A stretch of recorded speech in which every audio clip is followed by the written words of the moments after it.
Everything you need to know about crypto in 5 minutes right now. Today, we have Russia accidentally hitting Poland with a missile, killing 2 people. This could have started World War III. We're going to talk about this. How does this affect Bitcoin and crypto? We're going to talk about how the inflation reading came in today. We are going to talk about how Circle is adding USDC support. This may sound weird, but this is big. And we also have the biggest thing, which is FTX. Okay, this video I'm just gonna say it louder for the people in the back.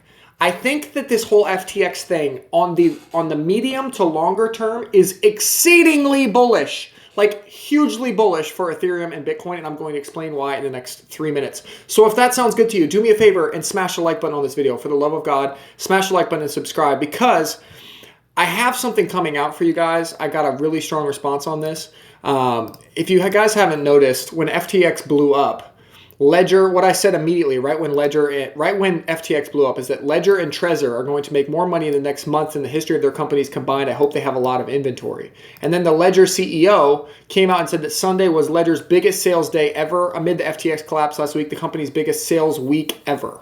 Okay, and so a ledger, for those of you who don't know, is how you store your coins, how you store your Bitcoin, and how you store your crypto offline. And so what I've been thinking about doing ever since the FTX thing is creating a course, a short course, that shows you how to actually store this stuff safely and why you should want to buy it and store it, right? So that you could tell your friends and say, hey, this is a good time to buy Bitcoin. Hello, Bitcoin is $16,000, and here's how you can safely store it for when it's 100,000, right? And so I actually started filming this course. It's freaking awesome. Like, it's way better than I thought it would be. So if that sounds cool to you and you're excited and you have any interest at all in storing your own coins safely, so you don't have to rely on FTX and get ripped off again, and learning more about why Bitcoin is a guaranteed thing and how you can make the most money for the rest of your life, just write like "let's go" below this video, okay? Just comment "let's go" right now, okay? That would be incredible, because I think this is going to come out soon. I don't know. I started filming it. I love it. I think you're going to love it too. So let me know if you just say "let's go" in the video below.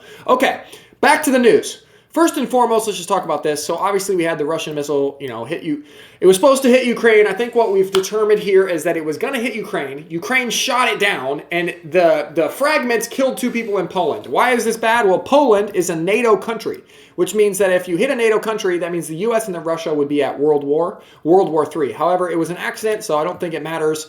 I mean, I don't want people to die in Poland, I will say that. But as you can see, just from the price of Bitcoin, you can tell that people, or the price of Ethereum, you can tell what happened. So this is when that news came out. The price dumped. And then the price immediately recovered when people realized that it was an accident. So the markets actually predict the future for you. They show you that, wow, this was bad, but maybe it's not that bad. So I don't think this is going to matter. I know it sucks. I don't want people to die either. I think war is horrible. I'm just saying that for the markets, it doesn't look like we're going into World War III. So that's good, at least. The inflation forecast that came out today, okay?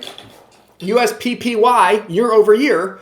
I feel like I just glossed over the fact that 2 people died. I don't know how else to give you this news, guys. This sucks. I hate this war. We should have had peace a long time ago. We need to get peace in Russia. So smash the like button if you agree. We need to get peace so people stop dying. I don't want to just say oh, 2 people died. It doesn't matter. It matters. 2 people died. This sucks. Okay. All right. Moving on. US PPI. So inflation data came out this morning, 8%. It was forecasted at 8.3%. Whenever inflation comes down, you can bet your bottom dollar that crypto is going to go up. So this is when the data came out. And as you can see, the markets ripped right after that inflation data came out. Same thing with stocks, same thing with Bitcoin, same thing with everything. This is exactly the theory that I told you was going to happen, that's been playing out really, really well. And obviously it's looked a lot better in the stock market. I don't have the chart pulled up correctly, but if it wouldn't have been for FTX, Bitcoin would be 25K right now. Instead, it's 16K, so that really sucks. But anyway, let's get on to the main point of this video. It was obvious to me 30 minutes after FTX went bankrupt that ETH and Bitcoin are going to take back massive market share because of this. Absolutely massive. All coins are going to get wrecked, basically. I don't know why it's taking you so long to see this. Luna and FTT were both massive coins. I'm not going to read my tweets. You can go read my tweets. Here's the argument, okay? Here is the deal. Here is what I don't understand, and why people are freaking out. Why people are like, oh my gosh, we're going to zero. We're not going to zero. Long term, this is actually great for Bitcoin, okay? And so I'm going to write it out. FTX is incredible for Bitcoin for these reasons, okay? Number 1, Luna and FTT. Luna and FTT are the reasons why FTX went bankrupt and why Luna went bankrupt, right? And cost people so much money. So when the big dogs are thinking about investing in crypto, right? They're thinking, oh, I want to get the most returns possible. I want to get returns. But they also want to get the best risk reward returns. And these coins were huge.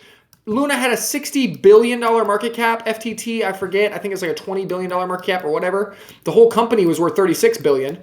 Okay, so these are not small coins. These are, like, I've talked about much smaller coins in the past than these. These are huge, huge.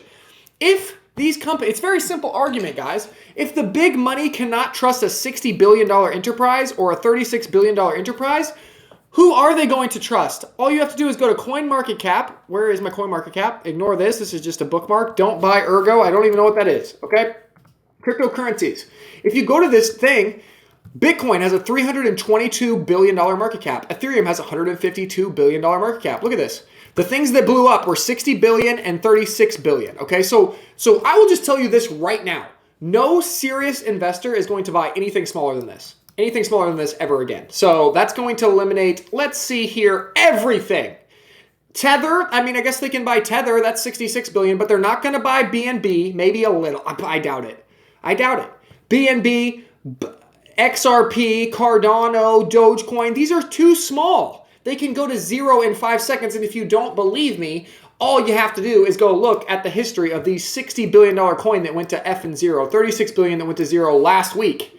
These people are not, I'm telling you, these are like the Warren Buffetts of the world. These are like the people that need a good risk reward. And when one of the risks is going to zero, like one of the risks, if you buy a small coin, is that it goes to zero. That is not okay. So these people are going to buy Ethereum and Bitcoin long term. What I believe just happened is so seismic, so huge for the industry, because all of the value, think about this. XRP, 19 billion, a lot of that is going to bleed into Bitcoin and Ethereum. Pumpmatic, 8 billion, a lot of that is going to bleed. 11 billion, that's going to bleed into crypto. That's going to bleed into Ethereum and Bitcoin. DOT, Solana, I mean, look at that. It's worth 5 billion. Shiba Inu, this has value. Give me a break. Uniswap, I mean, at least that's decentralized. Tron, these stupid coins. I mean, look at all this value. I mean, you have all this wasted money sitting in these coins, and over the next few weeks and months, I think it's all going to bleed into Bitcoin and Ethereum. I don't see how you can, I think people are just slow. I think people are very slow to the draw. I saw this, like I said, like the second that the FTX news broke, 30 minutes after they went bankrupt, I was like, this is huge for Bitcoin and ETH, because anything below this line, this Ethereum line, is too small for a big investor. It's too small for big money. And they're not going to buy it anymore. And the retail, the small money already disappeared. So the only money we have left are the big sharks, and the big sharks are going to be swimming in this water. Okay, so there you go. You're welcome. Bitcoin and Ethereum are going to take market share. And like I said, that is why I'm creating this course that shows you how to actually buy it and store it properly, because it's going to be a bumpy road. And I'm sick and tired of losing money because an exchange goes bankrupt, right? Aren't you? Aren't we sick of this? Wouldn't it be nice if there was a way to buy these two, store them safely, and then educate other people on why it's important? Not just these basic reasons I'm showing on this channel. I would like a deep explanation, a quick explanation, but a deep explanation as to why these two coins are going to win, and you can make a lot of money just holding these and holding them properly. So if that's interesting to you, again, please comment, let's go. It'll probably come out next week. I don't know. I've been filming it. I'm all jacked up. I'm going to drop this video and I'm going to get back to work. I love you guys. All right, bye. See ya. Peace.